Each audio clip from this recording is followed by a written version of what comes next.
Aku dilahirkan dari garis yang tak banyak bicara, tapi menyimpan ratusan rahasia dalam diamnya. Dan sejak kecil aku tahu, keluargaku tidak berjalan di tanah biasa. Kami melangkah di atas perjanjian yang tak tertulis, tapi kekal. Namaku Bagas, lahir dari keluarga keturunan Jawa yang katanya punya darah kuat. Tapi di balik kekuatan itu, ada warisan yang tak bisa kutolak, sebuah hutang gaib yang menunggu dilunasi dengan jiwa. Waktu aku kecil, ada satu kamar yang tak pernah dibuka, di rumah Eyang di lereng barat Gunung Kawi. Setiap aku tanya, Eyang cuma bilang, "Itu bukan buatmu, jangan dekat-dekat guys, mbahmu dulu masuk situ dan gak pernah sama lagi keluar." Malam-malam kadang terdengar bunyi lonceng kecil dari dalamnya, padahal tak ada yang tinggal di sana. Bau kemenyan, suara perempuan menangis. Aku pikir cuma halusinasi, tapi semakin dewasa aku sadar, itu bukan khayalan anak-anak. Itu panggilan. Di ulang tahunku yang ke-21, aku dipanggil ke rumah Eyang. Bukan untuk tiup lilin atau potong tumpeng, tapi untuk menjalani lelakon, ritual penurunan warisan. Dan malam itu, semua pintu ditutup, kecuali satu, pintu yang selama ini dilarang. Di dalam ada kursi kayu jati, penuh ukiran ular dan sosok berjubah hitam. Di tengah ruangan, api kecil menyala tanpa bahan bakar. Dan di sudut, ada satu foto kuno, laki-laki berjubah dengan mata yang tajam seperti membelah langit. Itu mbah buyutmu yang pertama kali naik ke Kawi, yang pertama kali membuat perjanjian, kata Eyang. Gunung Kawi. Bukan cuma gunung, ia adalah istana dari mereka yang tak bernama, tempat di mana manusia dan makhluk gaib bertukar janji. Malam itu aku diminta berangkat sendiri ke atas, membawa sesajen, bunga 7 rupa dan darah ayam hitam. Perjalanan naik itu sunyi, terlalu sunyi, sampai suara angin berubah jadi bisikan. Langkahku bergema meski tanahnya basah. Dan dari balik pepohonan, aku melihat mereka, makhluk-makhluk yang hanya bisa muncul kalau kau membawa izin. Mereka tersenyum, tapi tidak hangat, lebih seperti menunggu sesuatu dariku. Di puncak aku duduk menaruh sesajen, dan memanggil nama itu, nama yang hanya disebut dalam tidur dan mimpi buruk. Eyang Joyodipo. Langit langsung berubah. Kabut datang dari arah barat seperti air pasang dari dunia lain. Suara genta terdengar dari langit dan waktu terasa berhenti. Lalu dia muncul, tinggi, jubahnya melayang tanpa angin. Wajahnya tidak jelas, tapi aku tahu dia melihat ke dalam jiwaku. Kau cucu dari garis keempat, tubuhmu lemah, tapi jiwamu bersih. Aku terima. Suara itu tidak terdengar dari mulutnya, tapi langsung di dalam dadaku, bergetar seperti gong dipukul dari dalam tubuhku sendiri. Dia meminta satu hal, tumbal, seseorang dari darahku, yang akan menemaninya di alamnya, agar perjanjian tetap berjalan.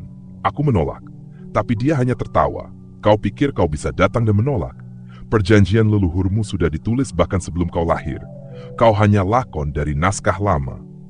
Dan di sanalah aku sadar, tumbalnya bukan untuk kutentukan. Tumbalnya sudah ditentukan. 2 hari setelah aku turun, adikku Kirana sakit. Demam tinggi, tidak sadar, matanya kosong seperti melihat ke balik dunia.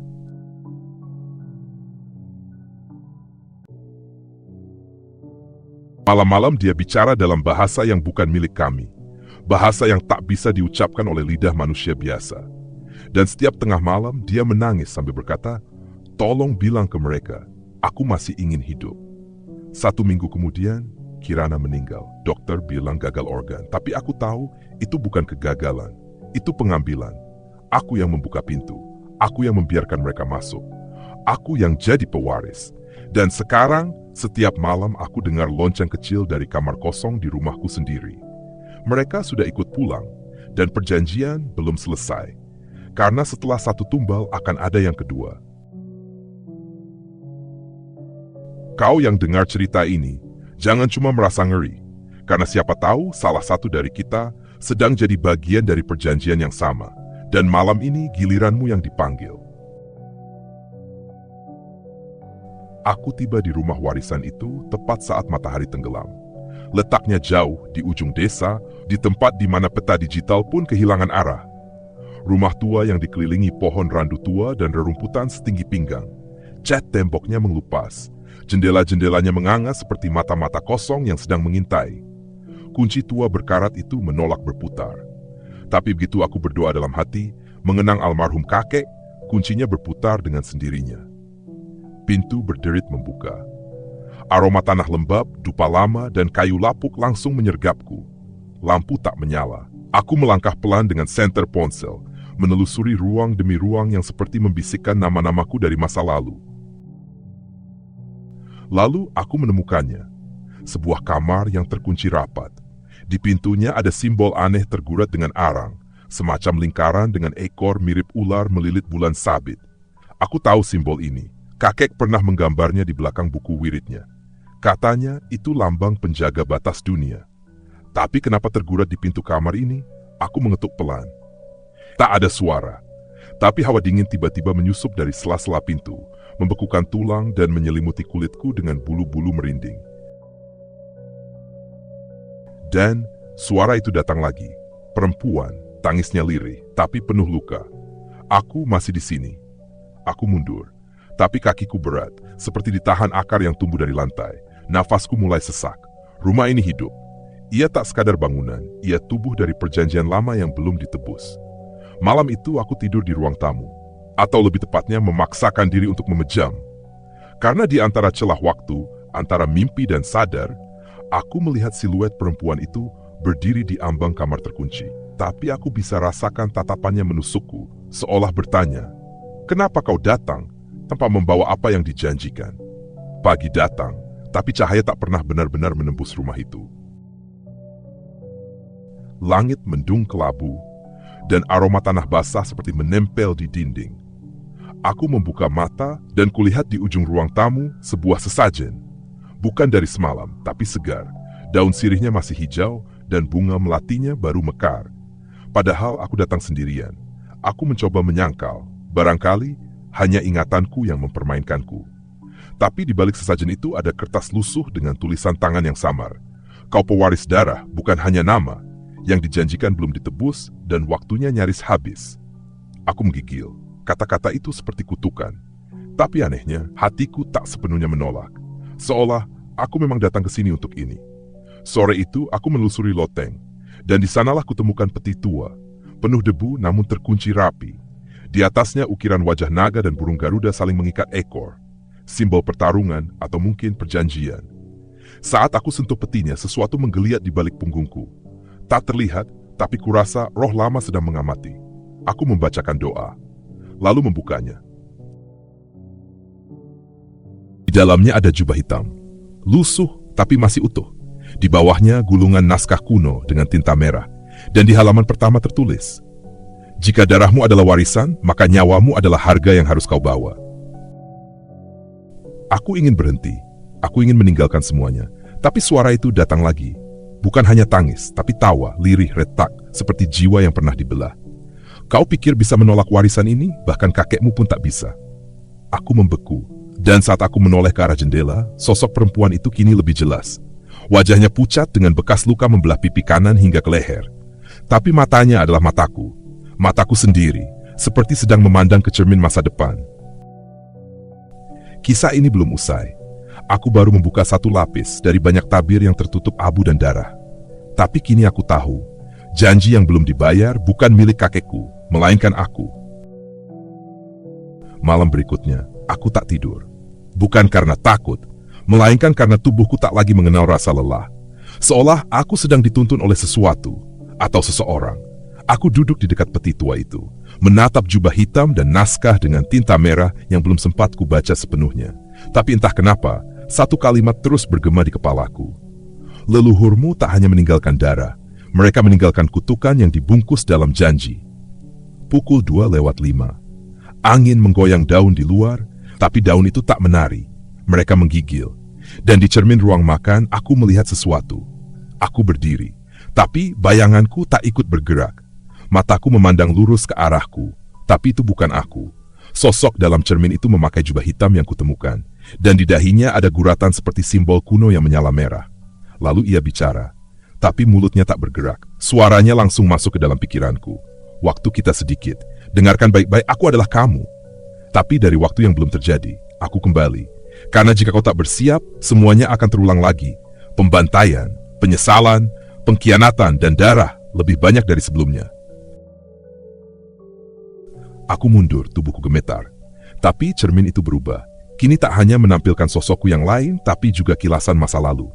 Aku melihat sebuah rumah besar, api membakar di mana-mana.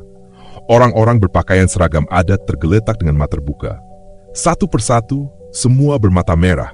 Di tengahnya ada seorang anak kecil, sendirian menangis mengenakan jubah hitam. Anak itu adalah aku. Cermin itu pecah sendiri, tanpa sentuhan. Tapi potongan pecahannya tak jatuh, melainkan melayang, membentuk lingkaran. Dari tengahnya muncul sebuah kunci, kecil, berwarna hitam dan panas seolah baru keluar dari bara. Aku mengambilnya. Dan malam itu aku tahu kemana aku harus pergi. Makam tua di atas Bukit Kelam, tempat roh-roh penjaga perjanjian terakhir disegel. Mereka bilang, mata yang melewati dua zaman akan bisa membaca masa depan. Tapi tidak ada yang bilang bahwa masa depan kadang lebih menyeramkan dari masa lalu. Aku naik ke bukit itu sebelum fajar. Langit masih ungu dan kabut menggulung seperti napas makhluk yang tertidur panjang. Di tanganku, kunci hitam itu masih hangat, seolah punya nyawa sendiri. Langkahku menuntunku ke sebuah makam tua yang tak ada di peta. Tapi aku tahu, tempat ini bukan untuk manusia biasa. Ini untuk mereka yang sudah lama ditinggalkan waktu. Dan di tengah makam berdiri sebuah batu besar, hitam pekat seperti tersusun dari bayangan itu sendiri. Di permukaannya ada ukiran wajah. Bukan ukiran biasa, wajah itu hidup, matanya bergerak, mengikutiku. Aku pegang kunci itu, tapi sebelum sempat kuselipkan ke celah batu, ada suara dari balik kabut. Langkah, lambat, tapi berat, seperti membawa beban yang bukan dari dunia ini. Lalu muncullah sosok itu, tinggi, berjubah putih pudar, wajahnya tutup cadar kain kusam. Tapi dari matanya, aku tahu, dia tidak asing. Dan ketika ia bicara, suaranya seperti gema yang merambat dari generasi ke generasi. Akhirnya kamu datang, pewaris darah terkutuk. Tapi kamu terlalu cepat atau terlalu lambat? Aku, siapa kamu? Ia mendekat, tak menjawab. Tapi dari balik jubah, ia mengeluarkan sesuatu. Sebuah layontin tua. Bentuknya menyerupai mata, dan saat kulihat lebih dekat itu adalah milik ibuku. Tapi ibuku sudah meninggal sejak aku kecil. Namaku Rati. Aku adalah saudara dari ibumu, dibuang dari silsilah karena menolak perjanjian leluhur. Tapi takdir selalu menemukan jalannya kembali. Aku terpaku, nafasku membeku di udara. Rati memandang batu hitam itu. Lalu ia berbisik, "Jangan buka segelnya. Kalau kau lakukan, kau bukan hanya akan membangunkan mereka, tapi juga membuka pintu untuk sesuatu yang lebih kelam dari kutukan. Kesadaran lama yang pernah dibuang oleh para dewa." Tapi semuanya sudah terlambat, karena batu itu mulai bergetar. Tanpa aku sentuh, kunci hitam itu melayang sendiri dan masuk ke celah batu. Cahaya merah menyembur dari bawah tanah, dan dari sela-sela batu muncul tangan-tangan kering, penuh luka bakar lama, menarik udara seolah baru bangkit dari tidur ribuan tahun. Rati menarikku mundur. "Lari, sekarang. Kita belum terlambat untuk menutupnya kembali. Tapi kamu harus memilih." Aku menatap Rati. "Memilih apa? Menyelamatkan dirimu atau menyelamatkan masa depan darahmu?" Malam itu aku tertidur di rumah Rati. Tapi tidurku tak tenang. Ada sesuatu yang menarik jiwaku keluar dari tubuh, seperti tersedot ke masa yang bukan milikku. Aku terbangun dalam tubuh seorang pemuda Jawa kuno. Di hadapanku, hutan lebat, tapi tak seperti hutan biasa. Ini hutan yang bernafas. Setiap pohon punya wajah, setiap daun menyimpan tatapan. Dan di tengah-tengah itu berdiri seorang lelaki tua. Matanya putih, seperti telah melihat terlalu banyak waktu. Jubahnya terbuat dari benang akar, dan di dadanya tergantung liontin yang sama dengan milik ibuku. Ia memanggilku bukan dengan namaku, tapi dengan nama yang asing, tapi terasa familiar. "Satria, anak dari garis yang mengingkari sumpah." Aku mencoba menjawab, tapi suaraku tertahan. Lidahku keluh. "Dengar baik-baik, di zaman kami, darahmu bukan hanya daging, ia adalah janji. Kami menukar masa depan anak cucu dengan kekuatan, dengan tanah subur, dengan hujan yang patuh, tapi semua itu ada bayarannya." Ia berjalan mendekat, tangan keriputnya menyentuh keningku, dan tiba-tiba ingatanku bukan lagi hanya milikku. Aku melihatnya, dulu, Ki Surawirya, leluhurku. Ia memimpin upacara di tengah alun-alun desa. Di hadapannya, seorang bayi. Bayi itu adalah anaknya sendiri. Tangis bayi itu bercampur dengan doa-doa kuno dan bau darah yang tertanam ke tanah. Anak yang pertama akan jadi tumbal pertama, lalu setiap keturunan keempat akan jadi kunci pembuka gerbang. Aku adalah keturunan keempat itu. Pusaran cahaya menyeretku kembali. Aku terbangun di ranjang. Keringat dingin membasahi tubuhku. Tapi aku tidak sendirian. Di sudut kamar berdiri sosok bayangan hitam. Ia tidak bergerak. Tapi aku bisa dengar napasnya. Dan suara itu datang lagi. Suara Ki Surawirya. Tapi kali ini di dalam kepalaku. Waktu membuka gerbang sudah dekat, cucuku. Pintu ke dalam dirimu sudah lebih dulu terbuka. Suara jangkrik malam itu terdengar seperti ratapan, menggema dari semak-semak yang diam tapi gelisah. Aku duduk di teras rumah, tubuh masih bergetar. Sejak kejadian kemarin malam, waktu Dharma muncul dengan leher dibungkus kain kafan, suasana desa tak pernah kembali sama. Orang-orang mulai berbisik. Anak-anak tak lagi berani bermain petak umpet. Dan anehnya, bau bunga Kamboja seperti menempel di udara. Pagi ini Pak Lurah mendatangi rumahku. Wajahnya pucat, matanya merah. Ia membawa kabar yang membuat napasku tercekat. Pak Tirta ditemukan di kebun belakang, tubuhnya membiru dan jantungnya hilang. Aku terdiam, seakan dunia menyempit. Tirta adalah orang kedua, setelah Dharma. Yang membuat semuanya lebih menggigilkan adalah posisi tubuh Pak Tirta. Ia rebah dalam bentuk segitiga, dengan bekas goresan aneh di dadanya. Seperti simbol kuno yang hanya kulihat di buku-buku tua warisan kakekku. Seolah ada pola, seolah seseorang atau sesuatu sedang menyusun teka-teki berdarah ini dengan sabar. Dan hari itu juga muncul seorang asing di desa. Namanya Narasoma. Tingginya menjulang, wajahnya bersih, tapi matanya gelap, seolah menampung malam. Ia bilang dirinya peneliti naskah kuno. Tapi waktu ia menyentuh batu nisan tua di dekat pohon beringin, aku melihat jari-jarinya gemetar. Bukan karena takut, tapi seperti menahan sesuatu yang ingin keluar dari tubuhnya. Malamnya aku mendengar suara lonceng kecil dari arah makam leluhur. Aku mengikuti suara itu. Langkah kakiku ringan tapi jantungku berat. Sampai aku melihat sesuatu yang membuatku nyaris menjerit. Dharma, dia berdiri di sana. Tapi bukan seperti sebelumnya. Wajahnya pecah, kulitnya mengelupas, dan darah menetes pelan dari matanya. Ia menatapku dan berbisik, "Satu sudah." Tapi tumbal belum lengkap. Di belakangnya, bayangan lain mulai bermunculan. Sosok-sosok yang tak utuh. Ada yang tanpa kepala, ada yang perutnya robek terbuka. Semua mengerang. Dan dari tanah makam muncul tangan merangkak, mencari. Pagi itu matahari enggan menyapa. Awan gelap menggantung rendah seperti tahu bahwa ada sesuatu yang busuk di bawah langit ini. Desa tak lagi bicara, hanya menatap. Seisi rumahku dipenuhi bau menyan dan bisik-bisik doa ibu. Tapi aku tahu, doa saja tak cukup untuk menghentikan apa yang sudah terbangun. Kubuka jendela dan di ujung jalan kulihat kerumunan orang. Badanku langsung dingin. Aku tahu ini pasti tumbal berikutnya. Aku berlari. Nafasku terengah. Suara ibu memanggilku tapi tertelan angin. Dan di tengah kerumunan itu, tubuh itu terbaring. Busari, perempuan tua yang suka memberi kembang untuk setiap makam di desa. Tubuhnya menggigil meski sudah tak bernyawa. Mulutnya menganga dan lidahnya hilang. Di dadanya tertulis huruf-huruf kuno dengan darah yang belum mengering. Narasoma berdiri di dekat sana, matanya menatap tubuh Busari seperti membaca pesan dari dunia lain. 3 tumbal, satu persatu dengan simbol warisan darah. Ini bukan kutukan biasa, bisiknya. Aku mendekat. Apa maksudmu? Narasoma menoleh. Lalu dari balik tas kulit tuanya, dia mengeluarkan lembaran naskah. Kuning, rapuh, dan berbau tanah. Ini perjanjian leluhur kalian. Desa ini pernah membuat fakta dengan sesuatu jauh sebelum agama datang. Mereka berjanji memberi 7 tumbal untuk menjaga tanah tetap subur, panen tak pernah gagal, dan keturunan tak pernah punah. Tanganku gemetar, dan setelah 7 generasi janji itu ditagih kembali. Aku terdiam, tapi jiwaku berteriak, Busari, Dharma, Pak Tirta.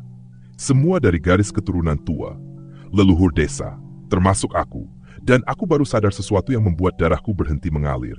7 generasi. Aku keturunan ke-7. Langit mengguntur. Narasoma melanjutkan, dan hanya ada satu cara menghentikan ini, sebelum tumbal keempat. Kau harus menemukan penjaga asli makam leluhur, satu-satunya yang bisa memutus perjanjian itu. Aku menatap Narasoma. Siapa? Ia menjawab dengan pelan tapi tajam. Dia bukan manusia lagi, dan dia tinggal di hutan tua yang sudah ditinggalkan selama puluhan tahun. Langit sore sudah berwarna tembaga ketika aku dan Narasoma melangkah ke dalam hutan tua. Tak ada suara burung, tak ada suara serangga. Hanya napas kami dan bisikan kecil dari pohon-pohon yang seolah menyimpan rahasia lebih tua dari waktu. "Kau yakin dia masih di sini?" tanyaku pelan. Narasoma mengangguk. Dia tak pernah pergi, hanya menunggu penagihan terakhir. Semakin masuk, udara semakin dingin. Kabut mulai turun, menggulung tanah dan membungkus dahan. Tiba-tiba kami menemukan batu-batu nisan tua berlumut tak bernama. Tapi satu di antaranya lebih besar, hitam mengilat seperti arang terbakar. Di depannya duduk seseorang atau sesuatu. Punggungnya bungkuk, rambutnya panjang dan kelabu, menjuntai seperti akar. Kulitnya gelap, hampir menyatu dengan tanah. Dan yang paling membuat jantungku nyaris berhenti, tubuhnya setengah manusia, setengah pohon. Dari tangannya tumbuh sulur. Dadanya berdenyut seperti akar yang bernapas. Dia menoleh, matanya putih seluruhnya. "Kau yang ketujuh." Suaranya serak seperti daun kering yang diinjak. Aku tak bisa bicara, tubuhku membeku. Narasoma maju. "Kami ingin memutuskan perjanjian. Cukup sudah." Makhluk itu tuh tertawa. Getarannya menggerakkan dedaunan. "Janji darah tak bisa dicabut, tapi bisa diganti." Aku akhirnya bersuara, meski suaraku nyaris pecah. "Diganti dengan apa?" Ia bangkit perlahan.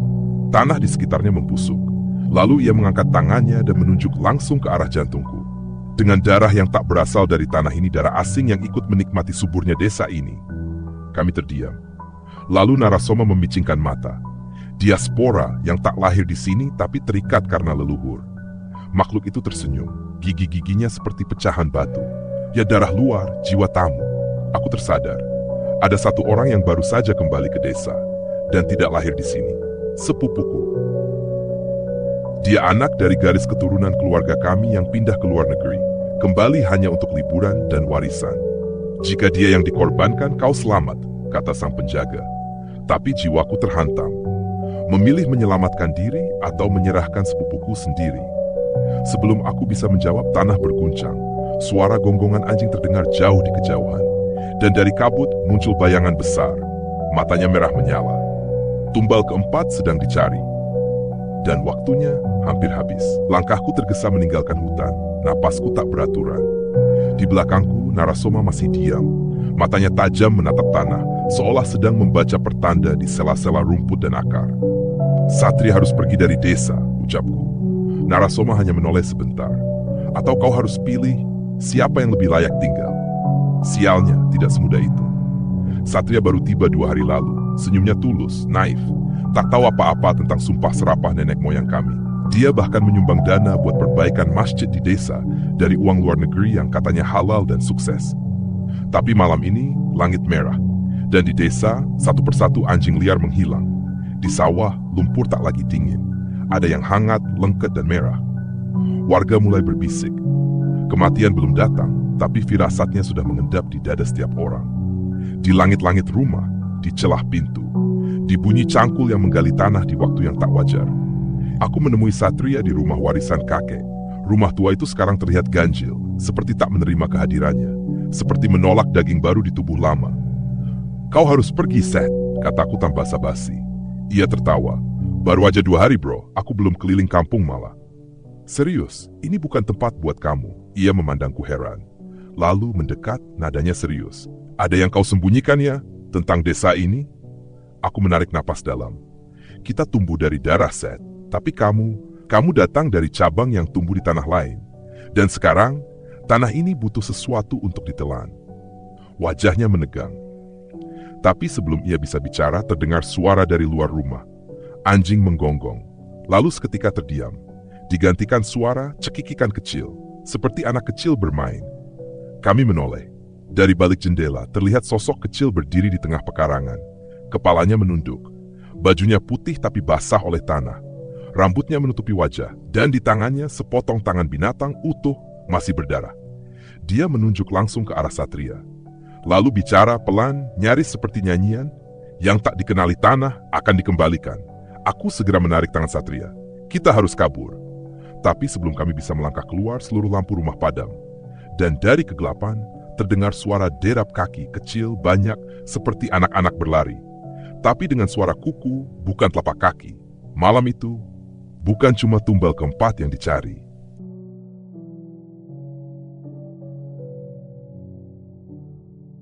Tapi juga, siapa yang akan menyusul? Malam itu, angin tidak hanya membawa hawa dingin, tapi juga bisik-bisik dari zaman yang enggan dilupakan. Aku berdiri di tengah ladang tua, bekas tempat pemujaan yang dikubur generasi demi generasi. Kini, tanah itu bernapas kembali, dan aku telah mengerti semuanya. 4 tumbal telah jatuh, masing-masing dengan cara yang tak masuk akal, tapi terasa nyata. Pak Wiryo, darahnya kering di dekat sumur. Bu Marni, tulangnya ditelan pohon waringin. Satria pingsan dalam rawa dan kembali tanpa ingatan lengkap. Dan Darto, hilang hanya meninggalkan kuku dan rambut. Semua itu adalah bagian dari perjanjian tua. Perjanjian yang dibuat oleh leluhur kami demi panen, kekayaan, dan umur panjang. Dan aku ternyata adalah pewaris terakhir dari darah yang membuat perjanjian itu. Ki Darmadi, dukun tua dari luar desa, datang dengan pakaian hitam lusuh. Wajahnya penuh luka bakar lama, tapi tatapannya tajam, seolah bisa melihat hingga ke isi kepalamu. "Kau sudah tahu siapa kau sebenarnya, nak?" katanya lirih. "Kau bukan cuma penerus, kau adalah penebus, dan sudah waktunya memilih." Aku gemetar. Kalau kau mati sebagai tumbal kelima, gerbang akan tertutup, tapi luka desa ini akan tetap dikenang. Kalau kau memilih ritualku, semua akan lupa. Tak ada sejarah, tak ada dosa, tapi juga tak ada yang akan tahu bahwa kebenaran pernah ada. Aku memandangi tangan-tanganku, jemariku gemetar, basah oleh hujan dan sedikit darah dari goresan ranting. Jauh di dalam hati, aku tahu, aku tak bisa menyerahkan beban ini ke siapapun lagi. Pagi itu aku berlutut di tanah yang dulunya menjadi tempat leluhur kami membuat perjanjian. Di bawah langit kelabu, aku menyayat pergelangan tanganku. Darah mengalir dan bumi menyambutnya seperti anak hilang yang kembali. Ki Darmadi memulai mantra. Dengan darah yang kembali ke akar, dengan nama yang tak akan disebut lagi, kami tutup perjanjian ini. Tubuhku terasa ringan, dunia mulai pudar. Tapi sebelum semuanya hitam, aku sempat menanam satu batu kecil di tepi ladang, sebuah nisan kosong. Di atasnya, aku ukir lambang kecil, segitiga dengan satu titik di tengah, lambang leluhur yang dulu dipakai dalam semua ritual desa ini. Aku tak ingin diingat, tapi aku ingin mereka tahu bahwa pernah ada seseorang yang memilih mengakhiri ini semua. Hari-hari berlalu, desa menjadi damai. Tidak ada lagi bisikan di malam hari, tidak ada yang berani menyebut kata tumbal, tidak ada yang ingat. Satria hidup tenang, ia bercocok tanam dan tersenyum setiap pagi, tak pernah bertanya siapa aku. Tapi setiap malam, seorang anak kecil, entah siapa, selalu meletakkan bunga di depan batu kecil tak bernama itu. Dan kadang-kadang ia berbisik, "Terima kasih, orang yang tak bisa kusebut." Aku tidak ingin dikenang. Tapi jika suatu hari suara ini terdengar lagi di udara, ketahuilah kebenaran tak bisa dikubur selamanya. Ia hanya menunggu hingga ada hati baru yang cukup berani untuk menggali ulang.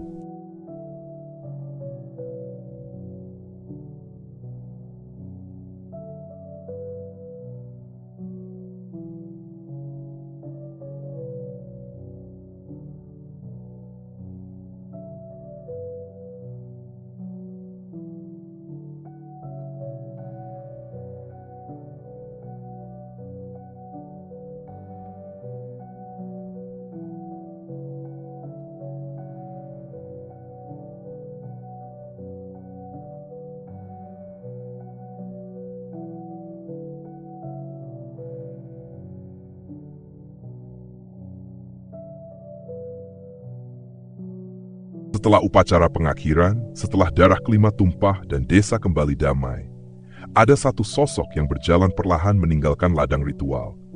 Ia mengenakan jubah lusuh dan di tangannya tergenggam sebuah liontin kuno berisi segitiga dengan titik di tengah. Narasoma.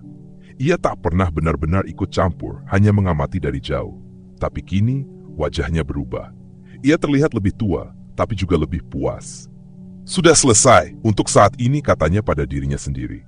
Ia membuka sebuah buku kulit tua. Di dalamnya ada catatan-catatan, sketsa peta-peta desa yang tak dikenal, dan simbol-simbol kuno dari berbagai daerah di Indonesia. Semuanya memiliki kemiripan. Cerita tentang tumbal, darah, dan perjanjian dengan sesuatu yang lebih tua dari agama dan zaman. Satu desa tertutup. Masih ada 9 lagi, bisiknya. Narasoma bukan orang biasa. Ia adalah penjaga batas, seorang pengembara yang melacak jejak-jejak perjanjian leluhur dari desa ke desa, memastikan semuanya tidak bocor ke dunia yang lebih luas. Tugasnya bukan menyelamatkan, tapi menjaga keseimbangan. Di hutan seberang desa, Narasoma duduk di depan api. Di seberangnya, sesosok misterius dengan wajah tertutup tudung berkata pelan, "Kau yakin dia pilihan yang tepat untuk tumbal kelima?" Narasoma menjawab, "Ia tidak sempurna, tapi ia memilih, dan itu cukup. Kalau suatu hari gerbang itu terbuka lagi, akan ada yang lain, dan aku akan tahu, karena aku akan kembali." Dan begitulah, Narasoma tak pernah pergi. Ia hanya terus berjalan, menjaga, mencatat, menunggu. Mungkin cerita selanjutnya bukan tentang desa yang sama, tapi desa lain, dengan perjanjian yang jauh lebih tua, dan tumbal yang jauh lebih brutal.